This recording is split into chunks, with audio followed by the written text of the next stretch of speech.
আচ্ছা, এখন তাহলে হচ্ছে আমরা হলো A4 পেপারটাই নিয়ে নিই, A4 আর্টবোর্ড যেটা আছে ওইটাই। A4 আর্টবোর্ড নিয়ে এখান থেকে যেভাবে আছে এভাবে নেওয়ার পরে এখানে আমাদের হচ্ছে গুগল ক্রোমের যে লোগো আছে, ঠিক আছে, গুগল ক্রোমের লোগোতে আপনাদের দেখেন এইখানে একটা জিনিস আছে যে এই সাইড থেকে একটা দাগ আছে, একটা গোল বৃত্ত আছে, তাই না? এখানে হচ্ছে আমাদের যেটা আছে গোল একটা বৃত্ত আছে, গোল বৃত্তর এই সাইড থেকে একটা দাগ দেওয়া আছে, এখান থেকে একটা লাইন নেওয়া আছে, এখান থেকে একটা লাইন নেওয়া আছে, এখান থেকে একটা লাইন নেওয়া আছে, দিয়ে এটাকে ভাগ করে দিয়েছে, তাই না? তাহলে আমরা যদি এইরকমভাবে করতে যাই, সাপোজ আমরা যদি একটা, এখানে বৃত্ত আছে কয়টা দেখেন একটু খেয়াল করে, একটা বৃত্ত আছে, দুইটা আছে, তিনটা বৃত্ত আছে, তাহলে আমরা হচ্ছে এইখানে এদিক খেয়াল করেন সবাই, হ্যাঁ। তো এইখানে যখন আমরা হচ্ছে গোল বৃত্তটা নিচ্ছি, লিস্টটা যখন মাঝখান থেকে আমরা নিচ্ছি এখানে, আচ্ছা এর আগে একটা জিনিস আমি একটু ক্লিয়ার করে নিই, এইটা শেখার সাথে সাথে আমাদের হচ্ছে মেন যে জিনিসটার দরকার হবে সেটা হচ্ছে পাথ ফাইন্ডার টুলসের দরকার হবে, ঠিক আছে? পাথ ফাইন্ডার টুলসটা কি, আমি কিন্তু গত কিছুদিন আগেও এই পাথ ফাইন্ডার টুলস সম্পর্কে বলছিলাম যে আমাদের যদি কোনো অবজেক্ট বা কোনো কিছু যদি কোনো ডিজাইন থাকে, তো সেই ডিজাইনটাকে যদি আমরা সাপোজ অন্য একটা কালার দিয়ে নিই, যদি আমরা এই কালার দিয়ে রাখি বা এখান থেকে অল্টার ধরে এখানে দুইটা করলাম, তাই না? এখন এইটার সাথে এইটা যখন ম্যাচিং করতেছি, দুইটা যখন এক করতেছি, এক করার সাথে সাথে আমাদের কি হচ্ছে এখানে, আমাদের দুইটা যে এখানে আছে, আমরা চাচ্ছি কি যে এই দুইটা থেকে আমরা কতটুকু কাটবো বা কতটুকু রাখবো, যেমন এই পাশে একটা লেয়ার আছে, এই পাশে একটা লেয়ার আছে, এই পাশে একটা লেয়ার আছে, তাই না? তো এই যে এইখানে যেগুলা, এইখান থেকে আমরা যদি পাথ ফাইন্ডার দিই, পাথ ফাইন্ডারের মধ্যে আমাদের অপশন কী কী আছে, শেপ মোডস, ঠিক আছে? তো আমরা যদি এইটাতে ক্লিক করি ইউনিট হয়ে যাবে, তার মানে কি মাঝখানে দুইটা দাগ, যে দুইটা দাগ আছে, আচ্ছা এইটাকে আমরা হচ্ছে ব্যাকগ্রাউন্ড এই ইসের ভিতরে ফিল কালারটা অফ করে দিই। এখন এর ভিতরে তো দুইটা দাগ আছে, তাই না? এর ভিতরে যে দুইটা দাগ আছে, এই দুইটা দাগ আমরা যদি মুছতে চাই তাহলে কি করি, শেপ বিল্ডার দিয়ে এখান থেকে এইভাবে মুছতে পারি, তাই না? যদি আমরা এইভাবে না মুছতে চাই তাহলে আমরা কি করব, এখানে সিলেক্ট করে এখান থেকে পাথ ফাইন্ডারে যে পাথ ফাইন্ডার টুলস ধরেন এখানে নাই, আনতে তো পারেন সবাই, তাই না? উইন্ডোজ থেকে পাথ ফাইন্ডার অপশনে যে পাথ ফাইন্ডারটাকে নিয়ে আসতে হবে, হ্যাঁ। এখান থেকে নিয়ে আসার পরে এই যে এখানে যে কোনো জায়গায় রেখে দিলে এখানে থেকে যাবে। তো এখানে আমরা কি করব, এখানে হচ্ছে যে ইউনিট যদি করে দিই তাহলে মাঝখানে এটা কিন্তু ডিলেট হয়ে যাচ্ছে। আচ্ছা আমি আবার কন্ট্রোল জেড দিয়ে ব্যাকে নেই, এইখানে হচ্ছে তারপরেরটা কি আছে, মাইনাস ফন্ট। মাইনাস ফন্টটা কি, যে এই সাইডটা আমার থাকবে, এখানে কিন্তু দেখাই দিচ্ছে, হ্যাঁ, যে এই সাইডটা থাকবে, এই সাইডটা ডিলেট হয়ে যাবে, ঠিক আছে? তাহলে আমি যখন এখানে ক্লিক করতেছি দেখেন এই পাশেরটা ডিলেট হয়ে গেছে না, এখানে কিন্তু একটা অপশন চলে আসছে, যদি চাঁদের মতন বানাতে চান বা কোনো কিছু যদি এখান থেকে যদি এইভাবে ডিজাইন করতে চান, যে এইভাবে যদি আমি ডিজাইন করি, তাহলে এই যে মাইনাস পয়েন্টে ক্লিক করলে আমাদের উপরেরটা কিন্তু মাইনাস হয়ে গেছে। এখন আপনি বলতে পারেন যে এই পাশ থেকে কেন ডিলেট হলো, এই পাশেরটা ডিলেট হইতে পারতো, ঠিক আছে? কিন্তু আমাদের প্রথমে কি করছিলাম, আমি বৃত্ত এইটা আগে নিছিলাম, তারপরে এইটাকে কপি করে নিছিলাম, তাই না? আমার আগে যে বৃত্তটা থাকবে, যদি আমরা এই বৃত্তটাকে এই পাশে নিয়ে আসি, ঠিক আছে, এখন যদি মাইনাস করি কোনটা কাটলো, তখন এখন নিচেরটা কাটছে, যে বৃত্তটা আগে নেবেন সেটা নিচে থেকে যাবে, আর যেটা দিয়ে কাটবেন সেটা উপরে থাকবে, তাহলে ফন্টে যেটা থাকবে সেটাই হচ্ছে কেটে ডিলিট হয়ে যাবে। আচ্ছা তাহলে এখন এরপরে কি আছে, এরপরে আছে আমাদের হচ্ছে এখানে আরেকটা অপশন আছে, সেটাকে ইন্টারসেক্ট। ইন্টারসেক্টটাকে ইন্টারসেক্ট আমরা হচ্ছে এত দিন লাইন যখন টানছিলাম তখন কিন্তু একটা ইন্টারসেক্ট মিডিল পয়েন্ট থাকছিল, তাই না? এইটাও কিন্তু ওইরকম মিডিল পয়েন্ট, তাহলে আমাদের যে এই যে যে লাইন, ঠিক আছে, বা যে বৃত্ত, এই বৃত্তের মাঝখান কোনটা, এই মাঝখান তো এই যে এইখানে যে বক্সটা আছে এই বক্সটাই মাঝখান, তাই না? এইটা এক সাইড, এটা এক সাইড, আর এটা ইন্টারসেক্ট, তাহলে ইন্টারসেক্টে ক্লিক করলে আমাদের ওই জিনিসটাই কিন্তু থেকে যাচ্ছে, ঠিক আছে? তাহলে এরপরে আমাদের কি আছে, এরপরে আমাদের যেটা আছে এইটা হচ্ছে যে আমাদের কি বলছে যে এক্সক্লুড। এক্সক্লুডটা কি, এক্সক্লুডটা হচ্ছে আমাদের দুই পাশেরটা থাকবে, মধ্যেরটা ডিলিট হয়ে যাবে। তাহলে আমরা হচ্ছে এইখানে যদিও ক্লিক করি আমি কিন্তু বুঝতে পারবো না, কেন বুঝতে পারবো না, কারণ এই দাগ দুইটা কিন্তু থেকে যাবে, বাট আমরা যখন আলাদা করব আনগ্রুপ করে, ঠিক আছে, আনগ্রুপ করে যখন আমরা আলাদা করব তখন কিন্তু বুঝতে পারবো যে আমাদের মাঝখানেরটা ডিলিট হয়ে গেছে, ঠিক আছে? আচ্ছা তাহলে এটা কন্ট্রোল জেড দিয়ে আবার ব্যাকে যাই আবার দেখানোর জন্য। আচ্ছা তাহলে আবার এখানে সিলেক্ট করলে এখানে কি বলতেছে, পাথ ফাইন্ডার এটা হচ্ছে ডিভাইডেড, এখন ডিভাইডেডটা কি, এতক্ষণ আমরা ডিলেট করছিলাম যে কোনো এক সাইড বা এক সাইড। এখন ডিভাইডেড করলে কি হবে, যে এর মধ্যে সব ভাগ ভাগ হয়ে যাবে, আনগ্রুপ করতে হবে সবগুলা। হ্যাঁ, এই যে একটা আনগ্রুপ, তারপরে হচ্ছে এইটা একটা আনগ্রুপ, ঠিক আছে, দুইটা কিন্তু ডিভাইডেড হয়ে গেছে।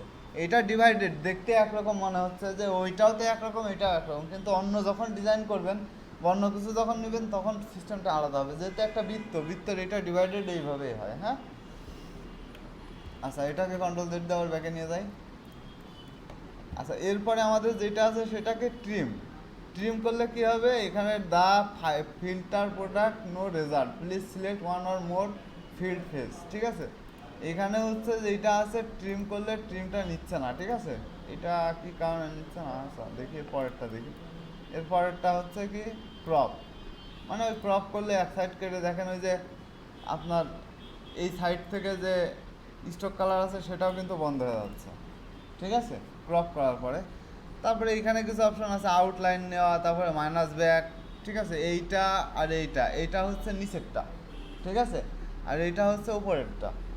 এই দুটো বুঝতে হবে, যে মাইনাস ফন্ট আর মাইনাস ব্যাক, মানে পিছন থেকে কেটে যাবে একটা, আর একটা হচ্ছে ফন্টের থেকে কেটে যাবে একটা, ঠিক আছে। যেটা উপরে নেবেন সেটা ফন্টে যাবে, যেটা ব্যাকে নেবেন সেটা ব্যাক। তাহলে আমি এটা একটু ক্লিয়ার করে দিই আরেকবারও, যে এইখানে আমাদের দুইটা বৃত্ত, আমি এই বৃত্তটাকে উপরে নিয়েছিলাম, তাই না,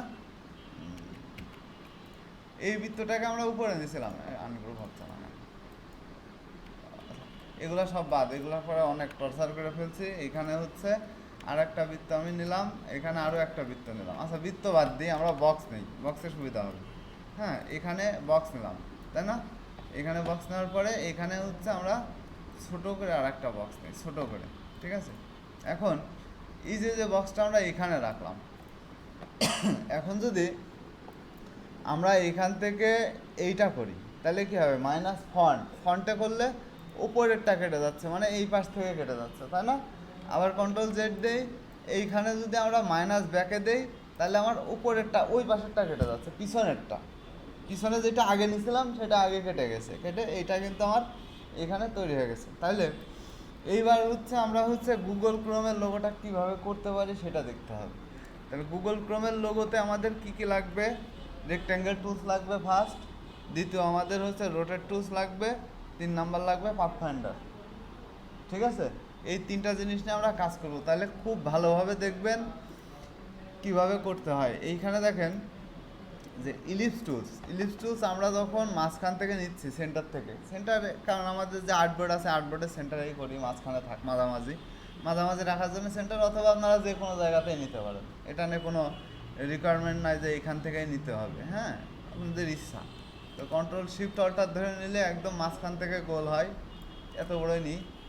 একটা বৃত্ত নিলাম, বৃত্ত নেওয়ার পরে আমাদের সেকেন্ড লেয়ার কি থাকবে, সেকেন্ড লেয়ার থাকবে যে নিচে আর একটা বৃত্ত, তার মধ্যে আর একটা বৃত্ত, তাই না। এখন আমরা এটাকে কন্ট্রোল সি কন্ট্রোল এফ দিলাম, দেওয়ার পরে এটাকে আমরা হচ্ছে ছোট করে দিলাম, নিচে আবার, আচ্ছা, এটাকে আমরা হচ্ছে ছোট করে দিলাম, তাই না। এটাকে যখন আমরা ছোট করে দিচ্ছি তখন নির্দিষ্ট একটা সাইজ দিয়ে নিতে হবে, যে কতটুকু রেঞ্জ আমার যাবে। তো এখন এইটাকে আবার কন্ট্রোল সি কন্ট্রোল এফ, কারণ আমার দুইটা লেয়ার ছিল, 3টা ঘর ছিল, এখান থেকে আমরা এটাকে ছোট করে দিলাম। এখন আমরা যদি লাইন টুলস নিয়ে এইখান থেকে এই অ্যাঙ্কার থেকে আমাদের টানতে হবে, মাঝখানের অ্যাঙ্কার, এই অ্যাঙ্কার থেকে আমরা শিফট ধরে নিয়ে এখান থেকে এটা সোজাভাবে টেনে দিলাম, বড় করে টানলাম। এখন যদি আমি চাই যে এই যে আর একটা লাইন আছে, ঠিক আছে, এই লাইনটা আমার টানতে হবে। এখন যদি আমি এই লাইন টুলস নিয়ে এইখানে যে এইভাবে যদি লাইন টানি, আমার এক্সাক্ট মাপ কি আমি খুঁজে পাবো, যে এটা হচ্ছে অ্যাকুরেট মাপ হচ্ছে কিনা, বা এই যে এইখানে যখন যাচ্ছে, ঠিক আছে, এইখানে যখন যাচ্ছে এখান থেকে অ্যাকুরেট মাপ হচ্ছে কিনা। এখন এইখান থেকে যখন মাপ নিতে যাচ্ছে দেখেন কি হচ্ছে, এখানে কিন্তু লাইনের বাইরে চলে যাচ্ছে, অ্যাকুরেট মাপ কিন্তু আমার হচ্ছে না, ঠিক আছে।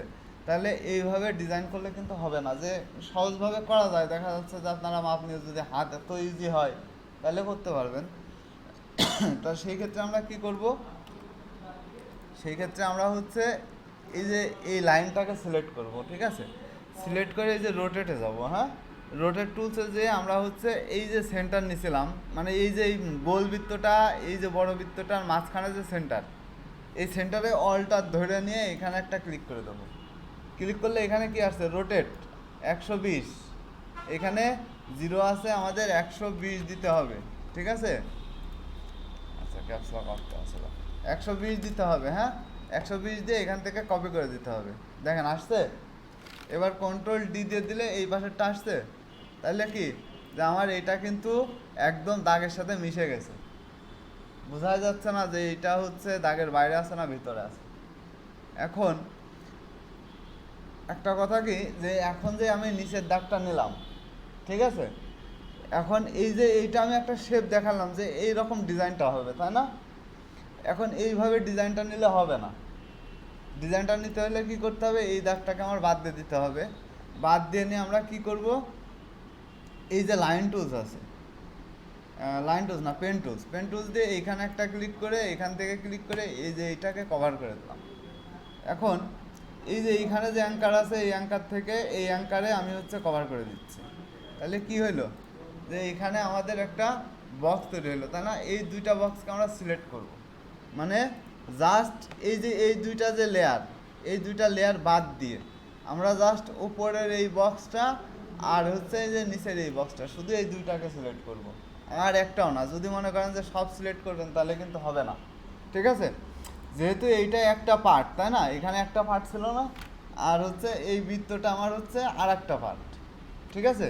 তাহলে আমরা হচ্ছে সিলেক্ট করলাম কি, যে এই উপরেরটা আর নিচেরটা, এই দুইটাকে সিলেক্ট করে পাথ ফাইন্ডারে যে আমরা কি করব, এখান থেকে এই যে মাঝখানেরটা নিব, দুই সাইড থেকে বাদ হয়ে যাবে, ঠিক আছে।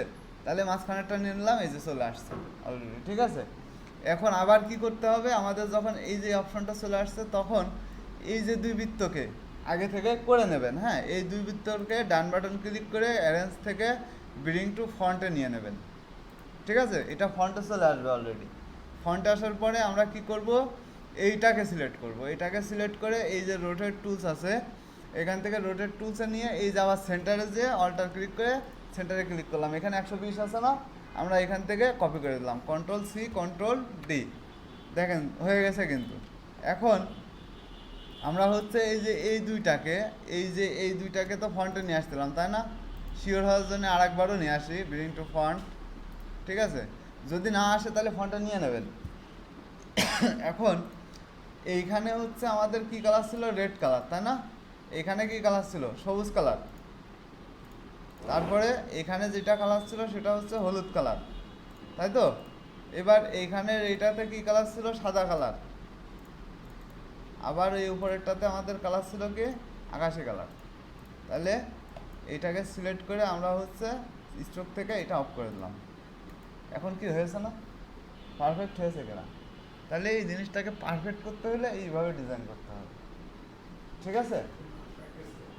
তাহলে এইটাকে প্র্যাকটিস করেন, আর পাথ ফাইন্ডার যেগুলো আছে পাথ ফাইন্ডার হিসাবে এগুলা রেডি করেন।